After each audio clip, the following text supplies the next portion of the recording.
रायगड, महाराष्ट्रासह देश विदेशातील ताज्या बातम्या पाहण्यासाठी मॅक्स इंडिया लाईव्ह चॅनलला सबस्क्राईब करा आणि बेल आयकॉन दाबायला विसरू नका.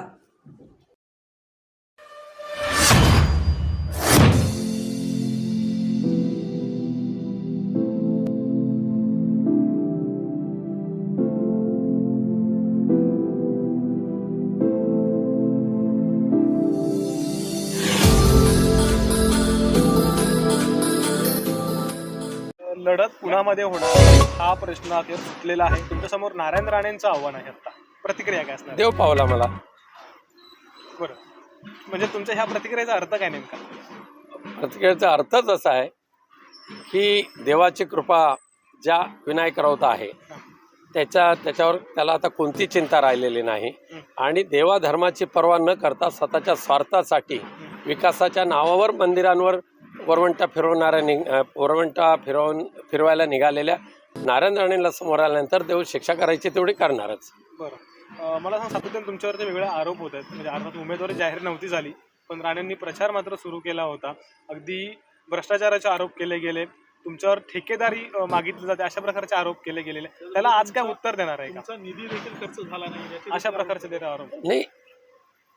निलेश राणेसारखा बावळट माणूस माझ्यावर आरोप करतो, त्याला फार मी किंमत देत नाही. अरे, विकास निधी खर्च झाला की नाही ते पाहण्याचं काम DPOकडे असतं. तिथे जाऊन जरी माहिती घेतली असती तर असला मूर्खपणाचे आरोप केले नसते. 100% निधी वितरित केल्याचं सर्टिफिकेट ज्यावेळेला DPO देतो त्यावेळेला निलेश राणेचं अकलेचे तारे पाहण्याकडे काय करणार आहे?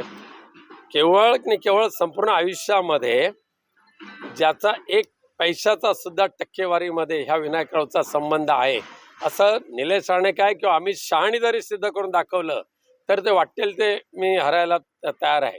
परंतु निलेश राणेंसारख्या बकवासगिरी करणाऱ्या माणसांना मी फार किंमत देत नाही.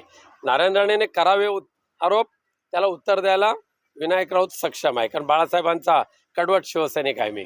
बरं, नारायण राणेंचा म्हणणं आहे की 2.5 लाखांना आम्ही ही सीट जी आहे ती काढू. मात्र असं असलं तरी सलग 3 वेळा या मतदारसंघांमध्ये त्याच्या अगोदर पण देखील 2 वेळा नारायण राणेंचा पराभव शिवसेनेला आहे. आताची लढत जी आहे ती कशा पद्धतीने? तिसऱ्या वेळेला पराभवाची हॅट्रिक नारायण राणेंना करावेच लागेल. त्यामध्ये तडजोड नाही, अजिबात तडजोड नाही. आणि कोकण आहे, कोकणामध्ये नारायण राणे, निलेश राणे यांची राडेबाज विकृती हा कोकण कदापि स्वीकारणार नाही. अरे, स्टेजवर उभं राहून माईकच्या समोर माय भगिनींना शिव्या घालणारे, आमच्या भास्करराव जाधवना घाणेरड्या शब्दात शिव्या घालणारे अशा औलाद ज्याच्याकडे आहे तो माणूस जिंकण्याची आशा नाही. डिपॉझिट वाचली तरी खूप झालं. नारायण राणेंचं म्हणणं एक असं आहे, सेकंड लास्ट क्वेश्चन घेऊया, की MSCNच्या माध्यमातून मी अनेक व्यवसाय जे आहेत त्या आणले, विकास केला, पण विनायक राऊतांनी मागच्या 10 वर्षामध्ये काय केलं हे दाखवावं. 39 वर्षाची राजकीय कारकीर्द ज्या नारायण राणेने सिंधुदुर्गमध्ये गाजवली म्हणताय, त्या नारायण राणेने सिंधुदुर्गमध्ये काय दिवे लावले ते दाखवावं. MSMEच्या माध्यमातून नारायण राणेने एक काम खूप मोठं केलं की पहिलं लाभार्थी MSMEचं म्हणजे नारायण राणे आणि त्यांचा प्रहार. त्या व्यतिरिक्त जर एकाला सुद्धा मदत जर झालेली असेल MSMEची तर दाखवून द्यावं. आसामला जाऊन भाषण करतायत, मी फिश प्रोसेसिंग युनिट कसे उभे केले. अरे दाखवा तर, आम्हाला नको पण पत्रकारांना तर दाखवा कुठे केले ते. बरं, तुम्ही असं म्हटलं की लाभार्थी पहिले ते, म्हणजे त्याने नेमकी केलंय काय? तुम्ही कणकवलीला जाऊन जरा बघा, प्रहारचं कार्यालय आहे, कॉयर बोर्डाचं ऑफिस, प्रहारचं कार्यालय, कोणत्या ते जर कार्यालय त्या नारायण राणेच्या प्रहारपेक्षा दुसरीकडे जाऊ शकत नव्हतं का? शासकीय इमारत नव्हती का? पण 1.5-2 लाख रुपये भाडं घेण्यासाठी तुम्ही प्रहारचा वापर करताय, तो सुद्धा मंत्रिपदाच्या कारकिर्दीमध्ये. यापेक्षा दुसरा विनोद कोणता? त्याने दाखवून द्यावं. रत्नागिरी सिंधुदुर्गामध्ये MSMEच्या माध्यमातून मी 10 जणांना उभं केलेलं आहे. एक फक्त लेमन ट्रीचं तुंतुनं लावतात, किती कोटी दिले दाखवा. उलट केंद्रीय अर्थमंत्र्यांनी या कालच्या भाषणामध्ये सांगितलेलं आहे MSME हे महत्त्वाचं खातं आहे. 75 लाखापासून 3 कोटीपर्यंतचं कर्ज अर्थसहाय्य आम्ही उद्योजकांना देऊ शकतो, ह्या म्हणजे सुशिक्षित बेरोजगारांना देऊ शकतो.